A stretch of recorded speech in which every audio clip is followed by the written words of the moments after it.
Today we got Disney Lorcana trading card game, Rise of the Floodborn. The glimmers in this starter deck are Amber and Sapphire. Let's go ahead and open it up and see what's inside.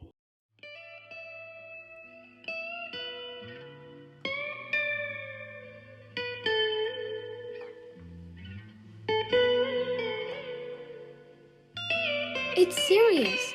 Once upon a time, there was a fairy town. A boy lived on the forest side. One night, he was alone, walking in the moonlight. Suddenly, there was a mystery in the moonlight. He stopped, wondering. It was the spirit's face on the moon. He lost himself that moment. Whatever, where is she? He wants to find her. If he doesn't, he'll die. A man of old magic helped him find the spirit, and his long, hard, rough journey continues.